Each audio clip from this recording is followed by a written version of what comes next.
ഓം നമോ ഭഗവതേ വാസുദേവായ. എല്ലാ ശ്രോതാക്കൾക്കും നമസ്കാരം. ഇന്ന് നമ്മൾ 7ാമത്തെ ശ്ലോകമാണ് പഠിക്കുന്നത്. എന്താണ് ഈ ശ്ലോകം ഒന്ന് പരിചയപ്പെടാം. യദാ യദാ ഹി ധർമ്മസ്യ ഗ്ലാനിർഭവതി ഭാരത അഭ്യുത്ഥാനമധർമ്മസ്യ തദാത്മാനം സൃജാമ്യഹം. അതിമനോഹരമായ ശ്ലോകമാണ്.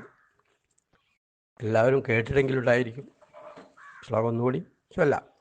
യദാ യദാ ഹി ധർമ്മസ്യ ഗ്ലാനിർഭവതി ഭാരത അഭ്യുത്ഥാനമധർമ്മസ്യ തദാത്മാനം സൃജാമ്യഹം.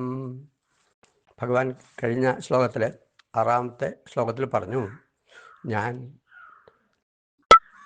സർവശക്തൻ തന്നെയാണ്, എല്ലാ ഭൂതങ്ങളുടെ മുഴുവൻ സർവ്വജീവജാലങ്ങളുടെയും ഈശ്വരനാണ്, അജനാണ്, ജന്മമില്ലാത്തവനാണ്.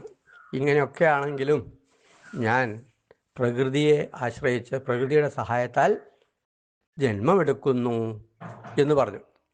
അപ്പോൾ ആ ജന്മമെടുക്കുന്ന ഭഗവാൻ എപ്പോഴാണ് ഇങ്ങനെ ജന്മമെടുക്കുന്നത് എന്നാണ് ഈ ശ്ലോകത്തിൽ വ്യക്തമാക്കുന്നത്. എന്താണത്? യദാ യദാ ഹി ധർമ്മസ്യ ഗ്ലാനിർഭവതി ഭാരത അഭ്യുത്ഥാനമധർമ്മസ്യ തദാത്മാനം സൃജാമ്യഹം. ഭാരത, അർജുനനെ വിളിക്കുന്നു. അല്ലയോ അർജുന, യദാ യദാ ധർമ്മസ്യ ഗ്ലാനിഹി, യദാ യദാ എപ്പോഴെല്ലാമാണോ ധർമ്മസ്യ ധർമ്മത്തിന് ഗ്ലാനി തളർച്ചയും അധർമ്മസ്യ അധർമ്മത്തിന് അഭ്യുത്ഥാനം ഉയർച്ചയും ഭവതി ഉണ്ടാകുന്നുവോ. ഭഗവാൻ പറയാണ്, ഞാൻ അവതാരമെടുക്കുന്നു, ജന്മമെടുക്കുന്നു.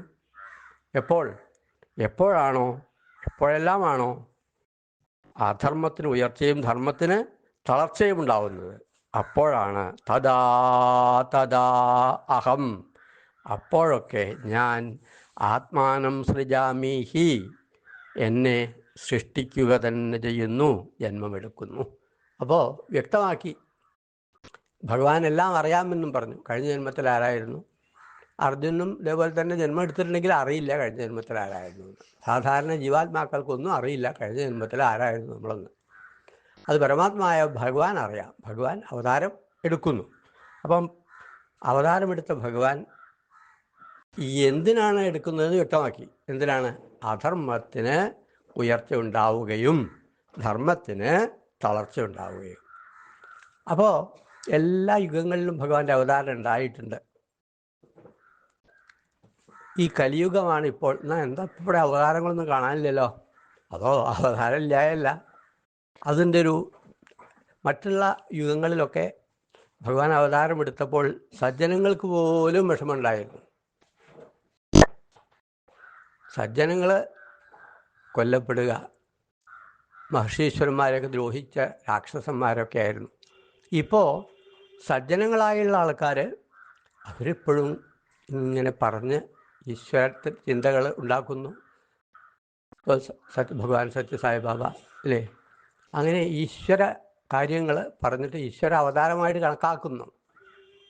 അങ്ങനെയുള്ള ഈശ്വരാംശത്തെ ഉള്ള ആൾക്കാർ ഇപ്പോഴുണ്ട്. അതുകൊണ്ട് അധർമ്മത്തിന് എന്താ പറയുക, അധർമ്മം അത്ര കൂടുതൽ ആയിട്ടില്ലാത്തത് കൊണ്ട്, അത്ര കൂടുതൽ അങ്ങോട്ട് മൂർധന്യത്തിലെത്തിയിട്ടില്ല. അങ്ങനെ ഒരു അവസരം വരുമ്പോൾ ഭഗവാൻ തന്നെ അവതരിക്കും എന്നാണ് മനസ്സിലാക്കുന്നത്. ഇപ്പോൾ ധർമ്മം ധാരാളം നടക്കുന്നുണ്ട്. എങ്കിലും ധർമ്മത്തിൻ്റെ ആവശ്യകത മനസ്സിലാക്കിപ്പിക്കുന്ന പലതും നടക്കുന്നുണ്ട്. അങ്ങനെ ഉള്ള ധാർമ്മികമായിട്ടുള്ള കാര്യങ്ങളുടെ പ്രാധാന്യം വ്യക്തമാക്കുന്ന സത്രങ്ങൾ അല്ലേ, ഭാഗവത സത്രം, അങ്ങനെ വലിയ സത്യസായിബാബയുടെ പുട്ടപ്പർത്തി മുതലായ സ്ഥലങ്ങളിലൊക്കെ, അതുപോലെ മാതാ അമൃതാനന്ദമയി, ഇങ്ങനെയുള്ള ആശ്രമങ്ങൾ, ശ്രീരാമകൃഷ്ണാശ്രമം, ഇതൊക്കെ ധർമ്മത്തിൻ്റെ പ്രാധാന്യം വ്യക്തമാക്കിക്കൊണ്ട് ഇപ്പോഴും ഉണ്ട്. അത് പൂർണ്ണമായിട്ടും തകർക്കപ്പെട്ടിട്ടില്ല. അവർ സ്വതന്ത്രമായിട്ട് ചെയ്യാൻ സാധിക്കുന്നുണ്ട്. ചിലപ്പോൾ ചില ആശ്രമത്തിന് തീയിടലും ഒക്കെ ചിലരൊക്കെ നടത്തുന്നുണ്ടെങ്കിലും അതൊന്നും ശാശ്വതമാവുന്നില്ല, പൂർണ്ണമാവുന്നില്ല. അവർ തോറ്റ് പിന്മാറുകയാണ് ചെയ്യുന്നത്. അപ്പോൾ ധർമ്മം ഒരു ഭാഗത്ത് അവിടെ ഉണ്ട്. ഇപ്പോൾ ശ്രീ ഗുരുവായൂരപ്പൻ്റെ സാന്നിധ്യം അല്ലേ, എത്ര ആളാ ശബരിമല ധർമ്മശാസ്താവ്, അവർക്കും അങ്ങനെ ഒഴുകുകയാണ്. അപ്പോൾ ആ കുറച്ച് ധർമ്മം അപ്പോഴൊക്കെ മുഴുവൻ നഷ്ടപ്പെടാതെ ഇങ്ങനെ നിൽക്കുന്നുണ്ട്. നല്ല ഉയർച്ചയിൽ തന്നെ നിൽക്കുന്നുണ്ട് ധർമ്മം. ധർമ്മത്തിൻ്റെ സ്ഥിതിക്ക് മോശമില്ലാതെ ഭഗവാൻ തന്നെ നോക്കിക്കൊണ്ട് നമ്മളൊക്കെ രക്ഷിക്കാനായിട്ട് ഗുരുവായൂരപ്പനില്ലേ. ഇപ്പോൾ നമ്മൾ മണ്ഡലകാലത്തൊക്കെ കളഭമൊക്കെ എത്ര ഗംഭീരമായി ഗുരുവായൂരൊക്കെ ഇല്ലേ, മണ്ഡലകാലം കഴിഞ്ഞു. ഇതൊക്കെ നമ്മളുടെ ധാർമ്മികമായിട്ടുള്ള ജീവിതത്തിൻ്റെ ആവശ്യം, ധാർമ്മിക മൂല്യങ്ങൾ നമ്മളെ ബോധ്യപ്പെടുത്തുന്നു, നഷ്ടപ്പെടുത്താതെ നമ്മളെ കാത്തുരക്ഷിക്കുന്നു. അപ്പോൾ ഭഗവാൻ ഉണ്ട്. ഭാഗവത് പറഞ്ഞിട്ടുണ്ട് പൃഥു മഹാരാജാവ്, ഭഗവാനുണ്ട് എന്ന് ഉറക്കെ പറഞ്ഞ ആളാണ് പൃഥു മഹാരാജാവ്, പൃഥു ചക്രവർത്തി. അപ്പോൾ അതിൽ പറയുന്നുണ്ട് ഭാഗവത്തിൽ, ഞങ്ങൾക്ക് ഇപ്പോഴാണ് ഈശ്വരനുണ്ട് ത്വയൈവനാഥേന മുകുന്ദനാഥ, മുകുന്ദൻ ഞങ്ങളുടെയൊക്കെ നാഥനാണ് എന്ന് ഞങ്ങൾക്ക് മനസ്സിലായി. അങ്ങ് നാഥനായിട്ടുള്ളതുകൊണ്ട്, ധർമ്മം പ്രചരിപ്പിച്ചതുകൊണ്ട്. അങ്ങനെ ധർമ്മപ്രചരണം, ആ ധർമ്മത്തിൻ്റെ ആ പ്രചരണം കൊണ്ട് പൂർണ്ണമായിട്ട് ധർമ്മം അങ്ങനെ തളർന്നിട്ടില്ല, അങ്ങനെ നിൽക്കുന്നുണ്ട്. ഇനിയും ശക്തി പ്രാപിക്കും. അപ്പോൾ അധർമ്മത്തിന് എന്താവില്ല, വല്ലാതെ ഉയരാൻ സാധിക്കില്ല.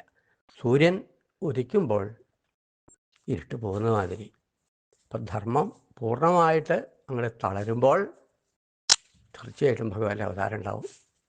നമുക്കിപ്പോൾ കുറച്ചൊക്കെ ധർമ്മം ഉണ്ട്, നമ്മൾ ഭാഗവതം ശ്രദ്ധിക്കുന്നു, ഇപ്പോൾ ഭഗവത്ഗീത, ഇങ്ങനെയൊക്കെ നടക്കുന്ന ആവുന്ന വിധത്തിൽ ഞാനും ചെയ്യുന്നു. കണ്ണാറക്കണ്ണൻ തന്നാലായതെന്ന് പറഞ്ഞ മാതിരി അങ്ങനെയുള്ള ധാർമ്മികമായിട്ടുള്ള പ്രവൃത്തികൾ നടക്കട്ടെ. അതിന് ഭഗവാന്റെ അനുഗ്രഹം ഉണ്ടാവട്ടെ എന്ന് പ്രാർത്ഥിച്ചുകൊണ്ട്, കായേന വാചാ മനസേന്ദ്രിയൈർവാ ബുദ്ധ്യാത്മനാ വാ പ്രകൃതേ സ്വഭാവാത് കരോമി യദ്യൽ സകലം പരസ്മൈ നാരായണായേതി സമർപ്പയാമി.